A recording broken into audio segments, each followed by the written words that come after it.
Good morning बच्चों। आज हम लोग पढ़ेंगे हिंदी की खूबसूरती शिरोरेखा। अच्छा, पढ़ने से पहले हम लोग एक चीज़ देखते हैं। आप बताइएगा इसमें से कौन सा वाक्य देखने में ज़्यादा खूबसूरत लग रहा है।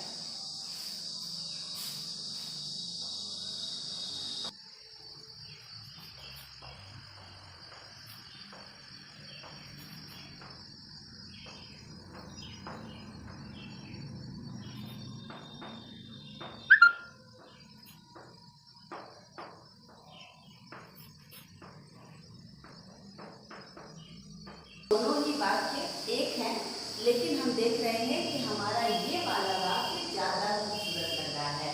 क्यों? अपनी इस शिरोरेखा की वजह से। अब आप समझ रहे होंगे कि शिरोरेखा क्या होता है। शिरोरेखा का मतलब है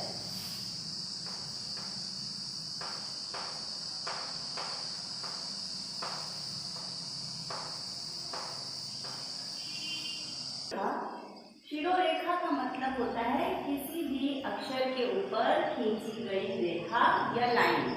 इसके नाम में ही लिखा हुआ है शिरो, यानी कि हो गया सिर,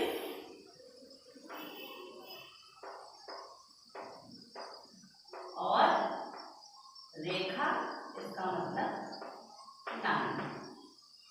ठीक है, यानी कि किसी भी अक्षर के ऊपर जो लाइन खींची जाती है उसको हम शिरोरेखा कहते हैं। जैसे ये अक्षर है क, इसके ऊपर खींची गई रेखा ये शिरोरेखा है।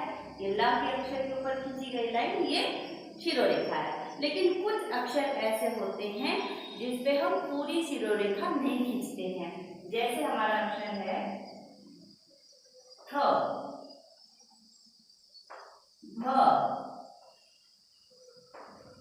श,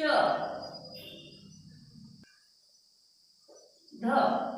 ये जो हमारे अक्षर है, क्योंकि ये ऊपर थोड़ा गोल है इसलिए हम इसके ऊपर पूरी शिरोरेखा नहीं खींचते हैं, बल्कि जहाँ से हमारी ये पाई बनी हुई है उस पाई के ऊपर हम रेखा को खींचते हैं।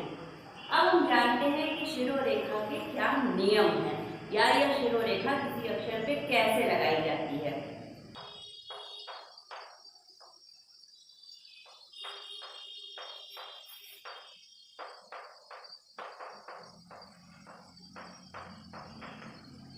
कुछ बच्चे ऐसे लिखते हैं, यानी ये ऊपर हमारी हिंदी की कॉपी में लाइन खींची होती है उसके बीच में लिखते हैं, तो ये तरीका बिल्कुल पूरी तरीके से गलत है। कुछ बच्चे होते हैं जो ऐसे लिखते हैं,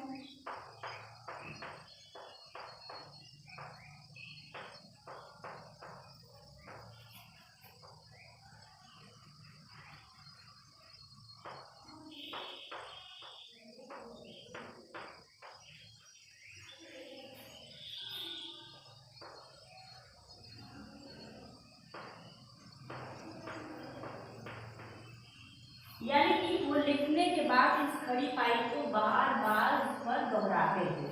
कई बच्चों को हमने देखा ये गलतियां करते हुए, या कुछ तो शिरोरेखा को इतना लंबा खींचते हैं कि वो दूसरे अक्षर को भी छूती है। तो ये जो तरीका है ये भी पूरी तरीके से गलत है।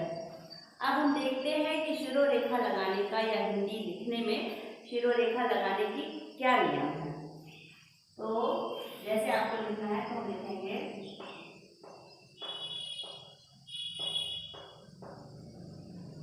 बिल्कुल ठीक अक्षर के ऊपर लगाते हैं, उसको दोहराना नहीं है।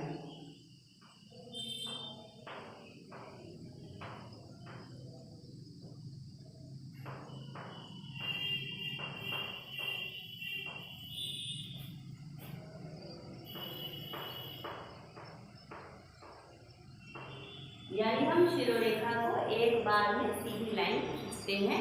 अगर हम शिरोरेखा को टेढ़ा लगाते हैं या बार बार दोहराते हैं या ऊपर लगा देते हैं अक्षर के ऊपर, कुछ बच्चे ऐसे भी लिखते हैं कि अक्षर यहाँ लिखा हुआ है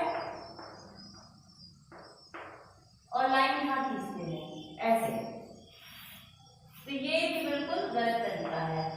तो अब हम आशा करते हैं कि आप सारे बच्चों को समझ में आ गया होगा कि शिरोरेखा का मतलब क्या होता है और हम किस तरह से शिरोरेखा अच्छे प्रकार से लगा करके अपने हिंदी लेखन को बेहतर बना सकते हैं।